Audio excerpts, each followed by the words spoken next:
ನಮ್ಮ ನ್ಯೂಸ್ ನಿಮ್ಮ ನ್ಯೂಸ್ ಲಂಚ್ಗೆ ಮತ್ತೊಮ್ಮೆ ಸ್ವಾಗತ.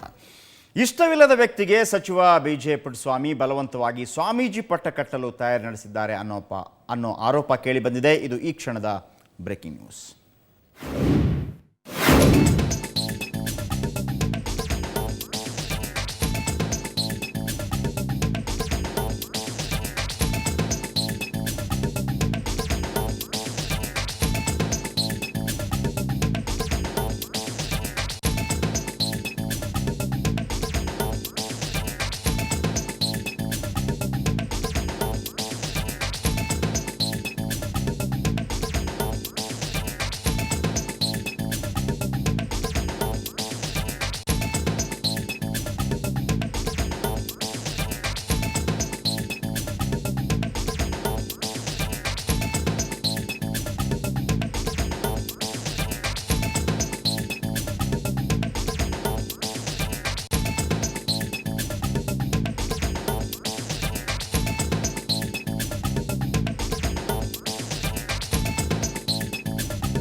ಸ್ಟೋರಿ ಏನು ಅಂತಂದ್ರೆ, ಇಷ್ಟವಿಲ್ಲದ ವ್ಯಕ್ತಿಗೆ ಬಲವಂತವಾಗಿ ಸ್ವಾಮೀಜಿ ಪಟ್ಟ ಕಟ್ಟಲು ಸಹಕಾರ ಸಚಿವ ಬಿಜೆ ಪುಟ್ಟಸ್ವಾಮಿ ಹುನ್ನಾರ ನಡೆಸಿದ್ದಾರೆ ಅಂತ ಆತನ ಪೋಷಕರು ಗಂಭೀರ ಆರೋಪ ಮಾಡಿದ್ದಾರೆ. ಮೈಸೂರಿನ ಯುವಕ ಹಾಗೂ ಬಳ್ಳಾರಿಯಲ್ಲಿ ಶಿಕ್ಷಣ ಇಲಾಖೆಯಲ್ಲಿ ಕ್ಲರ್ಕ್ ಆಗಿ ಕೆಲಸ ಮಾಡುತ್ತಿರೋ ದೀಪಕ್ ಕುಮಾರ್ಗೆ ಬಲವಂತವಾಗಿ ಗಾಣಿಗ ಸಮುದಾಯದ ಸನ್ಯಾಸಿಯಾಗಿ ದೀಕ್ಷೆ ಕೊಡಲಾಗಿದೆ. ಇದಕ್ಕೆ ತಮ್ಮ ವಿರೋಧವಿದೆ ಅಂತ ದೀಪಕ್ ಪೋಷಕರು ಮೈಸೂರಿನಲ್ಲಿ ಆರೋಪ ಮಾಡಿದ್ದಾರೆ. ಸಚಿವ ಪುಟ್ಟಸ್ವಾಮಿ ನಮ್ಮ ಮಗನ ತಲೆ ಕೆಡಿಸಿ ಆತನಿಗೆ ಮಠದ ಪಟ್ಟ ಕಟ್ಟಲು ಹುನ್ನಾರ ನಡೆಸಿದ್ದಾರೆ ಅಂತ ಆರೋಪಿಸಲಾಗಿದೆ.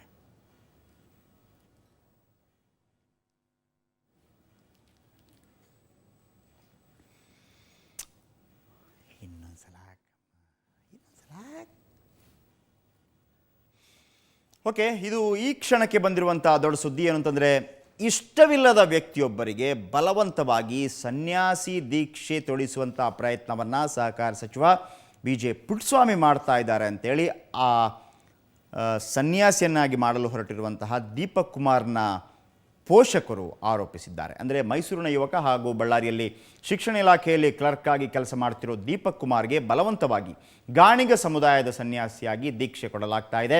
ಇದಕ್ಕೆ ತಮ್ಮ ವಿರೋಧವಿದೆ ಅಂತ ದೀಪಕ್ ಪೋಷಕರು ಮೈಸೂರಿನಲ್ಲಿ ಆರೋಪ ಮಾಡಿದ್ದಾರೆ. ಸಚಿವ ಪುಟ್ಟಸ್ವಾಮಿ ತಮ್ಮ ಮಗನ ತಲೆ ಕೆಡಿಸಿ ಆತನಿಗೆ ಮಠದ ಪಟ್ಟ ಕಟ್ಟಲು ಹುನ್ನಾರ ನಡೆಸಿದ್ದಾರೆ ಅಂತ ಆರೋಪಿಸಲಾಗಿದೆ. ಒಟ್ಟಾರೆಯಾಗಿ ದೀಪಕ್ ಕುಮಾರ್ ಕ್ಲರ್ಕ್ ಆಗಿ ಕೆಲಸ ನಿರ್ವಹಿಸ್ತಾ ಇರುವಂಥ ದೀಪಕ್ ಕುಮಾರ್ ಅವರನ್ನು ಮುರುಘಾ ಮಠದಲ್ಲಿ ಸನ್ಯಾಸ ದೀಕ್ಷೆ ಪಡೆದು ತರಬೇತಿ ಪಡೆಯುತ್ತಿರುವಂತಹ ದೀಪಕ್ ಕುಮಾರ್ ಅವರನ್ನು ಗಾಣಿಗ ಸಮುದಾಯದ ಮಠದಲ್ಲಿ ಸನ್ಯಾಸಿಯನ್ನಾಗಿ ಮಾಡಬೇಕು ಅಂತ ಹೇಳಿ ಸಹಕಾರ ಸಚಿವ ಪುಟ್ಟಸ್ವಾಮಿ ಅವರು ಪ್ರಯತ್ನ ಮಾಡ್ತಾ ಇದ್ದಾರೆ ಅಂತೇಳಿ ದೀಪಕ್ ಕುಮಾರ್ನ ತಂದೆ ತಾಯಿಗಳು ಅಂದರೆ ಪೋಷಕರು ಆರೋಪಿಸಿದ್ದಾರೆ. ದೀಪಕ್ ಕುಮಾರ್ ತಲೆಯನ್ನು ಸಹಕಾರ ಸಚಿವ ಬಿಜೆ ಪುಟ್ಟಸ್ವಾಮಿ ಕೆಡಿಸಿದ್ದಾರೆ. ಹಾಗಾಗಿ ತನ್ನ ಮಗ ಸನ್ಯಾಸಿ ಆಗುವುದು ಬೇಡ, ಇದು ಪುಟ್ಟಸ್ವಾಮಿ ಅವರ ಒಂದು ಹುನ್ನಾರ ಅಂತೇಳಿ ದೀಪಕ್ ಕುಮಾರ್ ಅವರ ತಂದೆ ತಾಯಿ ಆರೋಪಿಸಿದ್ದಾರೆ. ಓಕೆ, ನಮ್ಮ ಪ್ರತಿನಿಧಿ ಸೋಮಶೇಖರ್ ಇದೀಗ ನಮ್ಮೊಂದಿಗೆ ದೂರವಾಣಿ ಸಂಪರ್ಕದಲ್ಲಿದ್ದಾರೆ. ಏನಿದು ಕಥೆ ಸೋಮಶೇಖರ್? ಜಯಪ್ರಕಾಶ್, ಏನಂದ್ರೆ ಮೈಸೂರಿನ ವಿದ್ಯಾರಣ್ಯಪುರದಲ್ಲಿರ್ತಕ್ಕಂತಹ ಪುಟ್ಟಮಹಾದೇವ್ ಮತ್ತು ಶಾರದಮ್ಮ ಅನ್ನುವಂತಹ ದಂಪತಿಗಳ ಮಗನಾಗಿರ್ತಕ್ಕಂಥ ದೀಪಕ್ ಕುಮಾರ್ ಅನ್ನುವಂಥವ್ರು ಅವರು BA B.Ed LLB ಪದವೀಧರರಾಗಿದ್ರು. ಈ ಹಿಂದೆ ಮೈಸೂರಿನಲ್ಲಿ ಅವರು ರವೀಂದ್ರ ಅನ್ನುವಂತಹ ಲಾಯರ್ ಜಡ್ಜ್ನಲ್ಲಿ ಅವರು ಪ್ರಾಕ್ಟೀಸ್ ಅನ್ನ ಕೂಡ ಮಾಡ್ತಾ ಇದ್ರು. 2 ವರ್ಷಗಳ ಹಿಂದೆ ಅವರಿಗೆ ಶಿಕ್ಷಣ ಇಲಾಖೆಯಲ್ಲಿ ದ್ವಿತೀಯ ಸಹಾಯಕ ದರ್ಜೆ ಗುಮಾಸ್ತರಾಗಿ ಅವರಿಗೆ ಕೆಲಸ ಸಿಕ್ತು. ಬಳ್ಳಾರಿಯಲ್ಲಿ ಅವರು ಶಿಕ್ಷಣ ಇಲಾಖೆಯಲ್ಲಿ ಅವರು ಕೆಲಸ ಮಾಡ್ಕೊಂಡಿದ್ರು. ಇಂತಹ ಸಂದರ್ಭದಲ್ಲಿ ಏನು ಸಹಕಾರ ಸಚಿವ ಬಿಜೆ ಪುಟ್ಟಸ್ವಾಮಿ ಮತ್ತೆ ಆತ ಕೆಲವೊಂದು ಸ್ನೇಹಿತರುಗಳು ಈಗ ಇತ್ತೀಚೆಗಷ್ಟೇ ಏನು ರೂಪಿಸಿಕೊಂಡಿರ್ತಕ್ಕಂಥ ವಿಶ್ವ ಗಾಣಿಗ ಸಮುದಾಯದ ಟ್ರಸ್ಟ್ಗೆ ಅಂದ್ರೆ ವಿಶ್ವ ಗಾಣಿಗ ಸಮಾಜಕ್ಕೆ ಒಬ್ಬ ಏನು ಸನ್ಯಾಸಿಯನ್ನ ಪೀಠಾಧ್ಯಕ್ಷರನ್ನ ಮಾಡುವಂತ ಒಂದು ಪ್ರಯತ್ನದಲ್ಲಿ ಮಾಡ್ಕೊಂಡಿದ್ರು. ಆ ಸಂದರ್ಭದಲ್ಲಿ ಈ ಏನು ದೀಪಕ್ ಕುಮಾರ್ ಅನ್ನುವಂತವ್ರಿಗೆ ಸನ್ಯಾಸಿ ದೀಕ್ಷೆಯನ್ನ ಕೊಟ್ಟು ಅವರ ಮಠದ ಪೀಠಾಧಿಪತಿಗಳನ್ನಾಗಿ ಮಾಡಿಕೊಳ್ಳುವಂತ ಒಂದು ಪ್ರಯತ್ನ ಮಾಡಿದ್ದಾರೆ. ಕಳೆದ ಭಾನುವಾರವಷ್ಟೇ ಅವರನ್ನ ಮೈಸೂರಿನಿಂದ ಚಿತ್ರದುರ್ಗದ ಮುರುಘರಾಜೇಂದ್ರ ಮಠಕ್ಕೆ ಕರ್ಕೊಂಡೋಗಿ ಅವರಿಗೆ ದೀಕ್ಷೆಯನ್ನು ಕೂಡ ಕೊಡಿಸಿದ್ದಾರೆ. ಈ ದೀಕ್ಷೆಯನ್ನ ಕೊಟ್ಟು 1 ವಾರಗಳು ಕಳೆದಿದೆ. ಈ 1 ವಾರದ ಅವಧಿನಲ್ಲಿ ಏನು ದೀಪಕ್ ಕುಮಾರ್ ಅವರ ಏನು ತಂದೆ ಪುಟ್ಟಮಹಾದೇವ್ ಮತ್ತು ಶಾರದಮ್ಮ ಅವರು ನಮ್ಗೆ ಪ್ರಾರಂಭದಲ್ಲಿ ನಮ್ಗೆ ಇದು ಗೊತ್ತಿರಲಿಲ್ಲ. ನಮ್ಗಿದು ಈಗ ಏನು ಅಂತಂದ್ರೆ ನಮ್ಗೆ ಇಷ್ಟ ಆಗ್ತಾ ಇಲ್ಲ ಇದೆಲ್ಲವೂ ಕೂಡ. ನಮ್ಮ ಮಗನ ತಲೆ ಕೆಡಿಸಿ ಈ ತರ ಸನ್ಯಾಸಿ ದೀಕ್ಷೆಯನ್ನ ಕೊಡಿಸಿದ್ದಾರೆ. ನಮ್ಮ ಮಗ ನಮ್ಗೆ ವಾಪಸ್ ಬೇಕು, ಅವನಿಗೆ ಶಿಕ್ಷಣ ಇಲಾಖೆನಲ್ಲೇ ಮುಂದುವರಿಬೇಕು, ಅವನು ಮದುವೆ ಮಾಡ್ಕೊಂಡು ಸಾಂಸಾರಿಕ ಜೀವನವನ್ನ ನಡೆಸ್ಕೊಡ್ಬೇಕು. ನಮ್ಮ ಮಗ ನಮ್ಗೆ ಬೇಕು, ನಮ್ಮ ಮಗನನ್ನ ನಮ್ಮ ಹತ್ರ ಕಳ್ಸ್ಕೊಡಿ ಅನ್ನುವಂತ ಒಂದು ಕಣ್ಣೀರನ್ನ ಅವರು ತೋಡ್ಕೊಳ್ತಾರೆ. ಜಯಪ್ರಕಾಶ್, ಸಾಧಾರಣವಾಗಿ ಒಂದು ಸನ್ಯಾಸಿ ದೀಕ್ಷೆ ಪಡೆಯುವಾಗ ಪೇರೆಂಟ್ಸ್ಗಳ ಆಶೀರ್ವಾದ, ಪೇರೆಂಟ್ಸ್ಗಳ ಒಪ್ಪಿಗೆ ಬೇಕು ಅಂತ ಸಾಧಾರಣವಾಗಿ ಪ್ರಚಲಿತದಲ್ಲಿರುವಂಥದ್ದು.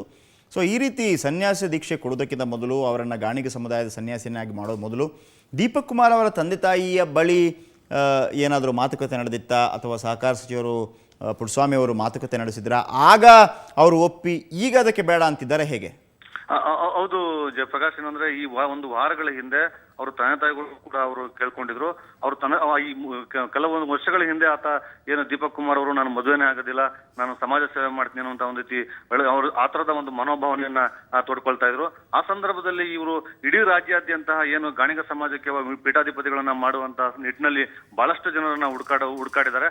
ಆ ಹುಡುಕಾಟದಲ್ಲಿ ಈತ ಏನು ಎಲ್ಲ ರೀತಿಯಲ್ಲೂ ಕೂಡ ಏನು ವಿದ್ಯೆಯಲ್ಲಿ ಎಲ್ಲ ರೀತಿಯಲ್ಲೂ ಕೂಡ ಅರ್ಹತೆಯನ್ನ ಹೊಂದಿದ್ದಂತಹ ಹಿನ್ನೆಲೆಯಲ್ಲಿ ಈತನನ್ನ ಅವರು ಮೈಸೂರಿನ ಏನು ಸಹಕಾರ ಸಚಿವರಾದ ಏನು ಬಿಜೆ ಪುಟ್ಟಸ್ವಾಮಿ ಅವರ ಮತ್ತೊಬ್ಬ ಸ್ನೇಹಿತರು ಈ ದೀಪಕ್ ಕುಮಾರ್ ಅವರನ್ನ ಹುಡುಕಿದ್ದಾರೆ. ಆ ಸಂದರ್ಭದಲ್ಲಿ ಇವರ ಪೋಷಕರಿಗೂ ಕೂಡ ವಿಷಯ ಮುಟ್ಟಿಸಿದ್ದಾರೆ. ಓಕೆ ಸೋಮಶೇಖರ್, ಮಾಹಿತಿಗಾಗಿ ಧನ್ಯವಾದ. ಈಗ ದೀಪಕ್ ಕುಮಾರ್ನ ತಂದೆ ತಾಯಿಗಳು ಏನು ಹೇಳಿದ್ದಾರೆ, ಅವರು ಏನು ಹೇಳ್ತಾ ಇದ್ದಾರೆ, ಬನ್ನಿ ಕೇಳೋಣ. ಬಿಜೆ ಪುಟ್ಟಸ್ವಾಮಿ ಅವರು ಇದಕ್ಕೆಲ್ಲ ಕಾರಣಕರ್ತರು ಅವರೇ ಸರ್. ನಮ್ಮ ಹುಡುಗನಿಗೆ ಮಠದಲ್ಲಿ ನಿನ್ನೆ ಹ್ಯಾಂಡವರಪ್ಪ ನಿನ್ನಿದೆ ಅಂತ ಎಲ್ಲ ಹೇಳಿ ಅವನಿಗೆ ನಿನಗೆ ಕಾರ್ ಕೊಡಿಸ್ತೀವಿ, ನೀನು ಎಲ್ಲಿ ಬೇಕಾದ್ರೂ ಸುತ್ತಾಡ್ಬೋದು, ನೀನು ಏನು ಬೇಕಾದ್ರೂ ಮಾಡ್ಬೋದು, ಇದು ನಿಮ್ಮ ಮುಂದಕ್ಕೆ ನೀನು ಯಾವುದೇ ತೊಂದರೆ ರಾಜ ಇದ್ದಂಗೆ ಇರ್ಬೋದು. ಇವರು ಅದೇ ಬಿಜೆ ಪುಟ್ಟಸ್ವಾಮಿ ಅವರು ಒಂದ್ಸತಿ ಕರೆದೇ ಎಲ್ಲ ಕರ್ಕೊಂಡೋಗೆಲ್ಲ ಮಾತಾಡಿ ಬಂದಿದ್ದಾರೆ ಸರ್. ಅವರು ಅವರೇ ತಲೆ ಕೆಡಿಸ್ತಾರೆ ಸರ್. ಆದ್ದರಿಂದ ಈ ಬೇರೆಯವರು ಈ ಮಾದೇಶಟ್ರು ಅಂತ ಅವರೊಬ್ರು ಇದ್ದಾರೆ, ಅವರು ಈ ಬಿಜೆ ಪುಟ್ಟಸ್ವಾಮಿ ಇವರೆಲ್ಲ ನಮಗೆ ಇದು ಮಾಡಿ ತಲೆ ಕೆಡಿಸಿ ನಾವು ಆಸೆ ಪಟ್ಟು ಸರ್ ನಮಗೆ ನಮ್ಮ ಮಗ ನಮ್ಮ ಮನೆಗೆ ಬರ್ಬೇಕು ಸರ್, ದಯವಿಟ್ಟು ಅಷ್ಟೇ ಸರ್ ನಾವು ಕೇಳ್ಕೊಳ್ಳೋದು, ಇನ್ನೇನು ಸರ್ ನಮ್ಮ ಮಗ ನಮ್ಮ ಮನೇಲಿ ನಮ್ಮ ಕಣ್ಮುಂದೆ ಇರಬೇಕು. ನಮ್ಮ ಅಣ್ಣ ನಮ್ಮ ಅತ್ತಿಗೆ ಎಲ್ಲ ಹುಷಾರಿಲ್ಲ, ಎಲ್ಲ ಮನೆ ಕಂಬಿಟ್ರೆ ಊಟ ತಿಂದು ಏನು ಮಾಡ್ದೇನೆ. ಇದು ನನ್ನ ತಮ್ಮ ನಮ್ಮ ಅಣ್ಣ ನಮ್ಮ ಅತ್ತಿಗೆ ನೋಡಪ್ಪ, ನನ್ನ ಮಗನೇ ಅಂತಿದ್ಮೇಲೆ ನಿಮ್ಮ ನೋಡಿ ನಾವು ಏನು ಮಾಡಬೇಕು, ನಿಮ್ಮನೆ ಬರೋದೇ ಬೇಡ ಏನು ಬೇಡ ಅಂತ ಒಬ್ಬರು ಎಲ್ಲ ಇದು ಮಾಡೋಂಗೆ ಮಾಡ್ಬಿಟ್ಟಿದ್ರು, ಎಲ್ಲ ದೂರ ಮಾಡ್ಬಿಟ್ಟಿದ್ರು. ಅವನು ಮೈಸೂರಿಗೆ ಬರ್ತಾಯಿದ್ರು, ಅವ್ನಿಗೆ ಎಲ್ಲಿ ಇಷ್ಟಪಡ್ತಾ ಅಲ್ಲಿ ಇತ್ಕೊಳ್ಳಿ ಸರ್. ನಮಗೆ ಏನಪ್ಪ ಅಂದರೆ ಸ್ವಾಮಿ ಜಾಗ ಬೇಡ ಸರ್, ದಯವಿಟ್ಟು ಅದನ್ನು ಯಾವುದೇ ಕಾರಣಕ್ಕೂ ನಾವು ಒಪ್ತಾ ಇಲ್ಲ ಸರ್. ಪುಟ್ಟಸ್ವಾಮಿಯವರು ಇದಕ್ಕೆಲ್ಲ ಕಾರಣಕರ್ತರು ಅವರೇ ಸರ್. ನಮ್ಮ ಹುಡುಗನಿಗೆ ಮಠದಲ್ಲಿ ನಿನ್ನೆ ಹ್ಯಾಂಡವರಪ್ಪ ನಿನ್ನಿದೆ ಅಂತ ಎಲ್ಲ ಹೇಳಿ ಅವನಿಗೆ ನಿನಗೆ ಕಾರ್ ಕೊಡಿಸ್ತೀವಿ, ನೀನು ಎಲ್ಲಿ ಬೇಕಾದ್ರೂ ಸುತ್ತಾಡ್ಬೋದು, ನೀನು ಏನು ಬೇಕಾದ್ರೂ ಮಾಡ್ಬೋದು, ಇದು ನಿಮ್ಮ ಮುಂದಕ್ಕೆ ನೀನು ಯಾವುದೇ ತೊಂದರೆ ರಾಜ ಇದ್ದಂಗೆ ಇರ್ಬೋದು.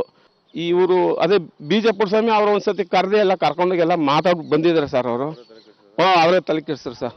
ಆದ್ದರಿಂದ ಈ ಬೇರೆಯವರು ಈ ಮಾದೇಶಟ್ರು ಅಂತ ಅವರೊಬ್ರು ಇದ್ದಾರೆ, ಅವರು ಈ ಬಿಜೆ ಪುಟ್ಟಸ್ವಾಮಿ ಇವರೆಲ್ಲ ನಮಗೆ ಇದು ಮಾಡಿ ತಲೆ ಕೆಡಿಸಿ ನಾವು ಆಸೆ ಪಟ್ಟು ಸರ್ ನಮಗೆ ನಮ್ಮ ಮಗ ನಮ್ಮ ಮನೆಗೆ ಬರ್ಬೇಕು ಸರ್, ದಯವಿಟ್ಟು ಅಷ್ಟೇ ಸರ್ ನಾವು ಕೇಳ್ಕೊಳ್ಳೋದು, ಇನ್ನೇನು ಸರ್ ನಮ್ಮ ಮಗ ನಮ್ಮ ಮನೇಲಿ ನಮ್ಮ ಕಣ್ಮುಂದೆ ಇರಬೇಕು.